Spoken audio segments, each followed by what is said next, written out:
Well, I'm very pleased to introduce Amanda Ransom. She's going to be talking about her some of her dissertation research, the first phase of her dissertation research, which is looking at simulated weight gain. She's going to compare her simulated weight gain individuals against me, who didn't simulate weight gain. Amanda. Thank you. So as Dr. Johnson said, I'll be talking today about the biomechanical impact of simulated weight gain on the lower extremity. Before we get started with weight gain and the effects of weight gain, we'll talk about the big problem. So, obesity. Obesity's been on the rise and is still on the rise now. From 1990 to 2010, you can see the dramatic increase in obesity. So in 2000, there wasn't a single state with a prevalence of greater than 30%. And in 2010, there were 12 states that had a prevalence of obesity of greater than 30%. Then in 2014, we kept rising and kept getting larger and larger, and obesity is still on the rise. So now, not only are there more states that have a prevalence of obesity of greater than 35% or greater than 30%, there isn't a single state that has a prevalence of obesity of less than 20%, which is quite an increase. And there are 3 states that have a prevalence of obesity of greater than 35%. But to put a little perspective on that, Kentucky is ranked number 5. So we're not the dark red yet, we're not top 3, but we are ranked number 5 with a prevalence of obesity of 34.6% obese. So pretty close to 35, but not quite there yet. Kentucky has increased in obesity quite rapidly. In 1990, Kentucky's obesity rate was only 12.7, and then in 2010, Kentucky's obesity rate was 21.7. So you can see how it's changed over the years and how it's increased. So weight gain can lead to obesity, which then can lead to other metabolic disorders such as heart disease, diabetes, and other cardiovascular issues. Increased body mass is associated with decreased physical function. So it's harder, so as we get larger and obesity is increasing, it's harder for us to move around and perform activities of daily living efficiently and effectively. So we know all this about obesity, metabolically speaking, but what we don't know are the biomechanical effects on the musculoskeletal system from being obese. So excess adipose tissue is a huge issue when it comes to collecting biomechanical data, and these issues come from the inaccurate marker placement. So if you're trying to put markers on someone's hips, they are now trying to place on those landmarks or those anatomical landmarks, but now they're all the way over here instead of on their actual anatomical landmarks. So that causes errors in the data, and so also with that also comes the soft tissue artifact. So the markers move as you're walking, and they call that in the obesity literature as marker jiggle. I'm not lying, they really do. So obesity and osteoarthritis. Obesity is a powerful risk factor for knee OA. For every kilogram of the risk of knee OA increases by 9 to 13% for every kilogram increase in body weight. And this increasing load on the joints really puts us at a risk. So few studies have analyzed the lower extremity biomechanics during activities of daily living in an obese population. And those studies that have found that obese adults tend to walk with decreased knee flexion angle, decreased extension moments, and increased knee abduction moments. Although we have some of this research and some of this data, the data that we do have on an obese population is inconsistent. There are very different, and there's a lot of discrepancies between frontal and sagittal plane biomechanics in this area. Typically, Typically, some of the adaptations that we see in gait come from wider base of support, decrease in step length, and decrease in walking velocity in order to try to maintain balance and help the person walk. So that's why they're making these changes. This is just a cool video that I put in on gait and how you can see as the muscles turn green, they're activating. Well, biomechanics of stair descent. So stair descent is a much more demanding task than level walking. It requires a lot more balance to eccentrically control the muscles as you descend the stairs. Normal people typically descend with a step-over-step technique, and an obese individual can't necessarily balance on one foot and step over that foot as they're descending. So what they'll do is they'll use a step-by-step technique, or they'll walk sideways and really hold onto the handrails for balance and support as they're descending the stairs. Weight distribution. Adipose tissue can be classified as visceral or subcutaneous, and visceral adipose tissue is seen in the trunk region, and for the purpose of this presentation, we'll refer to it as central obesity. And subcutaneous adipose tissue is typically distributed to the extremities, and we'll be referring to this as peripheral obesity. So this study was done by Siegel et al., and what they did is they took the obese group and they broke it down into two different obese groups. They had a central obese group and a lower body obese group. And so to determine their different obese groups, they used BMI and waist to hip ratio. And then they also compared it to a control group. So what they found was that at the knee, during the adduction moment, the central group had a much larger adduction moment than the lower body obese group, and then also the control group throughout the whole stance phase. They also found that the lower body, interestingly enough, that at the second peak of the adduction moment, that the lower body group did not, it only increased slightly. It didn't increase as much as the central body obese group.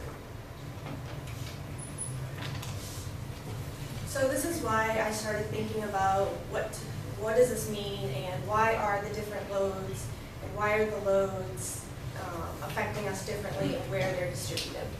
So what we did is we designed two different external loads to simulate two different types of weight gain: the central weight gain and peripheral weight gain. And for the central weight gain group, we had an external load added to a weighted vest. Then for the peripheral weight gain group, we had the weight 50% in the vest, and we took half of that weight that we had originally in the original vest and distributed it to the thighs.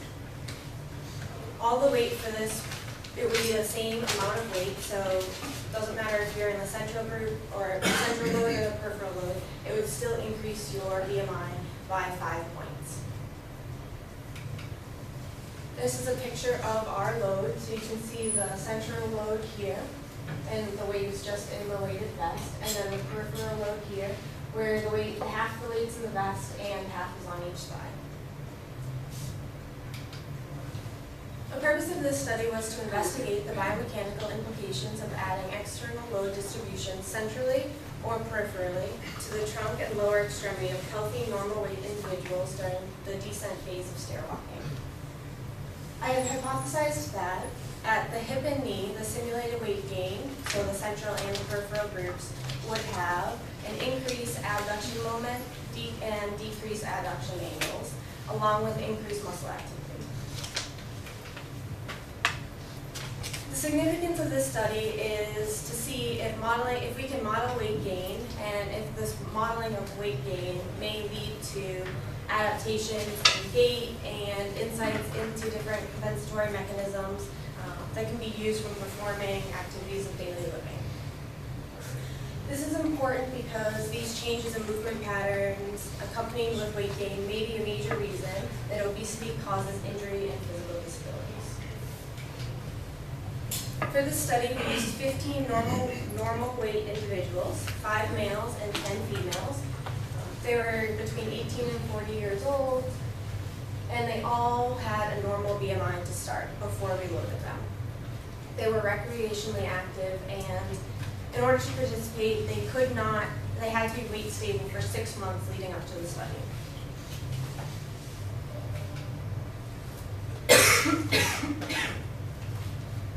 We used Cortex to collect our data with a 10 camera motion analysis system sampled at 200 hertz, 2 Bird-Tech force plates sampled at 1000 hertz, and the external load to increase the BMI by 5 points on the BMI scale, along with the Delsis EMG system, and we used 4 surface electrodes and placed those according to CENIUM guidelines on the gastroc, semitendinosus, vastus lateralis, and vastus medialis. This is a video of after we collect our data, we create in Cortex, we marker the subject, and then we create this. It's kind of just a stick figure of the motion as we're processing it.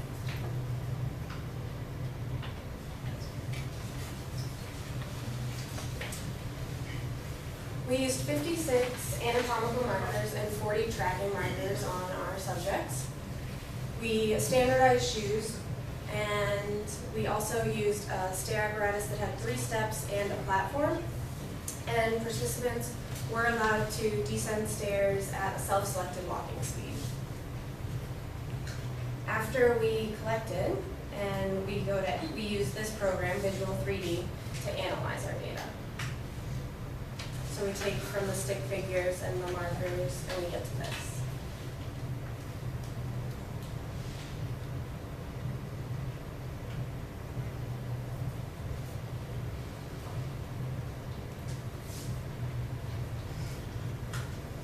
So again, we use Visual 3D software to filter and analyze the data.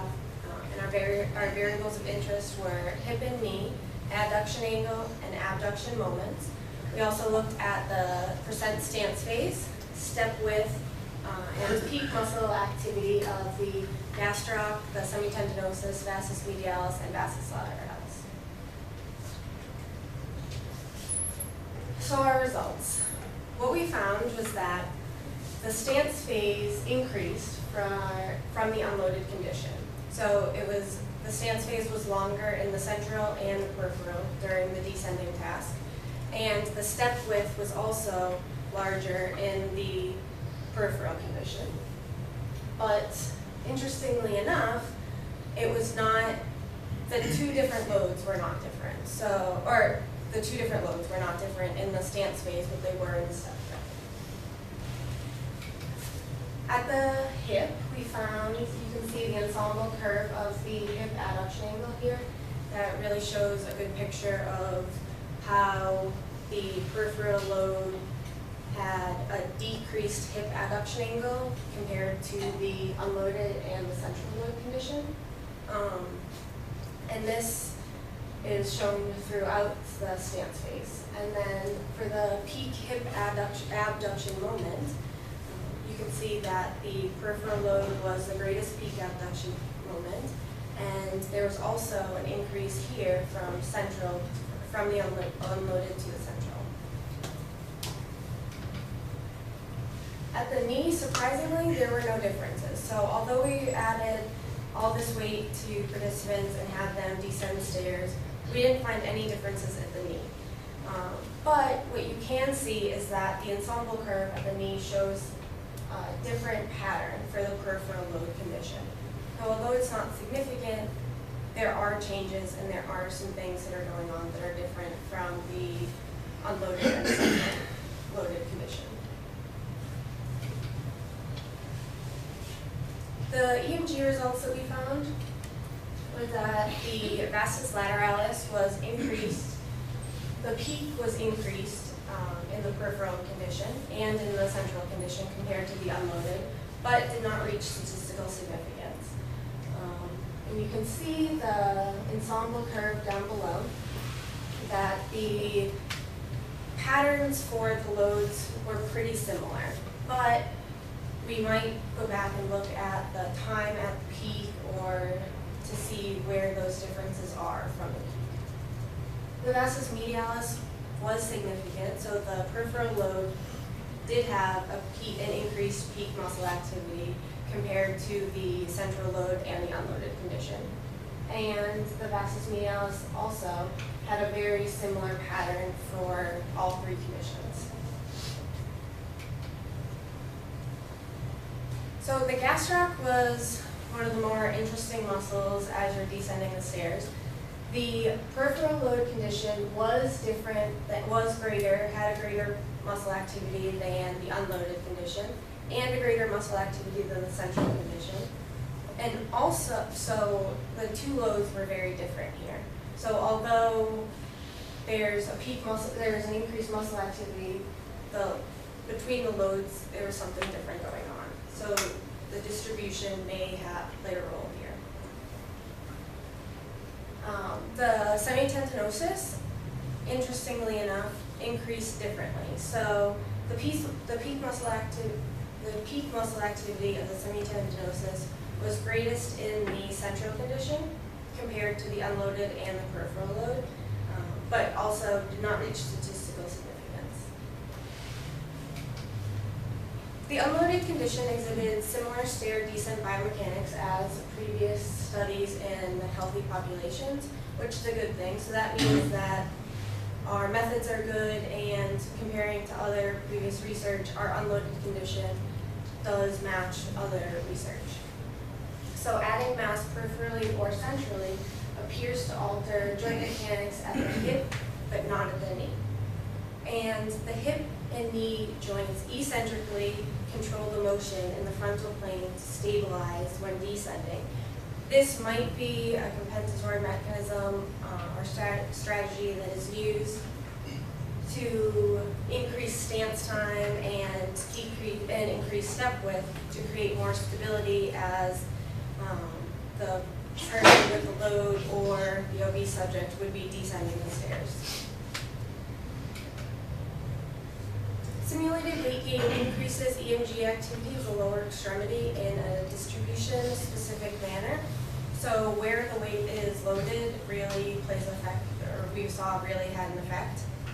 The peripheral load increased muscle activation of the vastus medialis, vastus lateralis, and the gastroc. And the central load increased the muscle activity of the semitendinosus. So future research should look into to see if our model does actually represent weight gain. So to validate this model, that'll be the next portion of my dissertation work, I will compare the loaded conditions that I've collected to an obese population to see if we can model this weight gain and obesity. So these findings suggest that there are differences in biomechanical adaptations in central and peripheral weight gain during stair descent. And the results are similar to previous studies comparing obese with normal weight individuals, which is a good thing. And this might be how, and it might indicate that we can model an acute load. We can model a chronic condition with this acute load. And I just want to thank everyone that has helped me out. Dr. Shapiro, Dr. Bollinger, Michelle, this was also part of her thesis work that she did, and Stephen Keeper.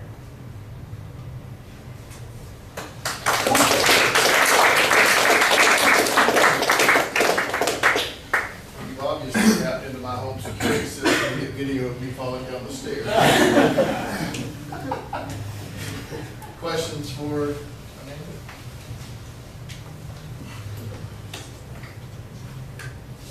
Nice job, Amanda.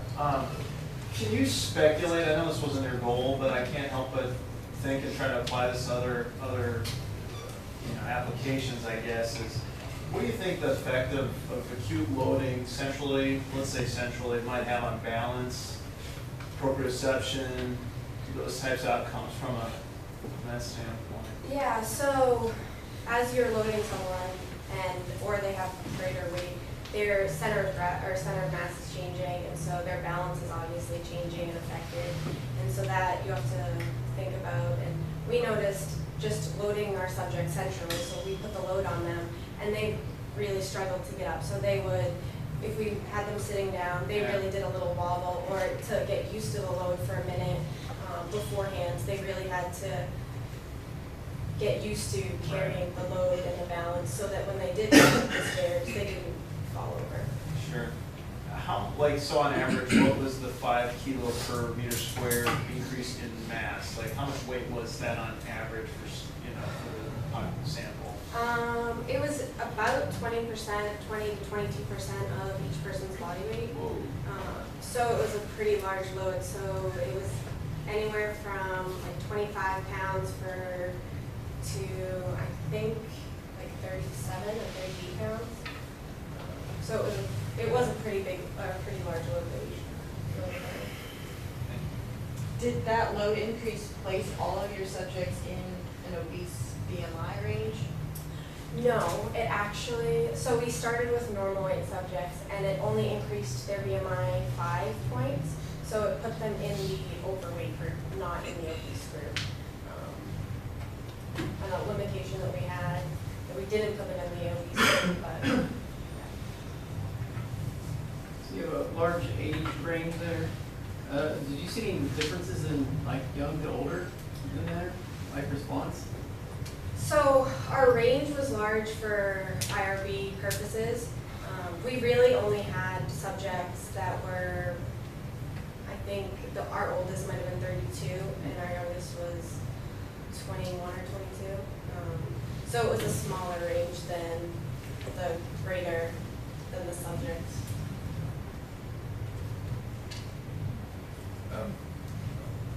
Did you have, when you did the MPICs, did you just collect EMG activity on that, or did you collect forces as well? For the MPICs, we did just EMG. Okay, so I would be curious if you did any sort of strength testing, like if there is, I would assume that there's probably some type of strength to weight ratio that would affect how this works.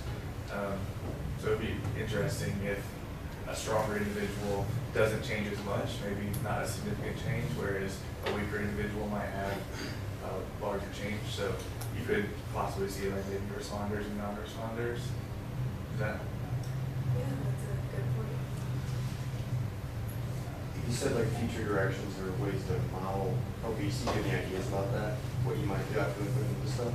So after looking at this and looking at our model, and I would say that we would have to increase the model, so increase the weight in our model so that they would go from the normal weight group to an obese category, but also increase their circumference. So not just put the weight on the thighs, but increase the circumference of the thighs to help with balance and support.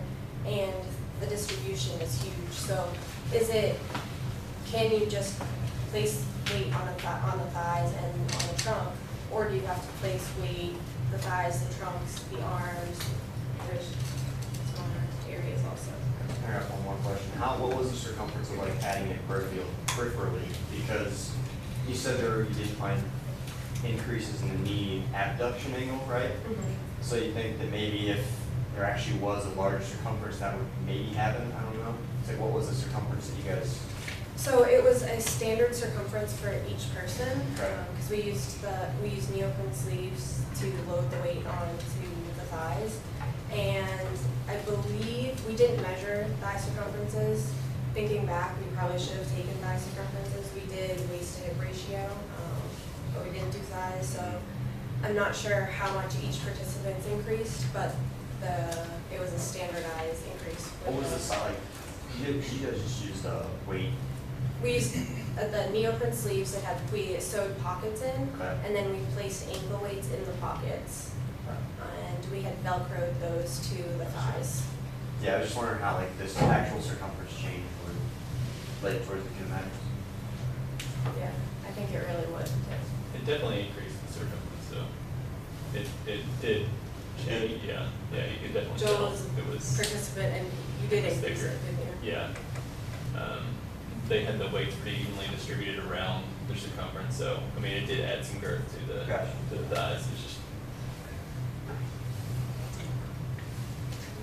How long and how did you have participants acclimate to the condition of, I may have missed it, I said Yeah, that so first. no, it's fine. Each participant, we had the 2 different load conditions, and we actually did 5 different ADLs. So we did sit to stand, stand to sit, ascending and descending, and level gait.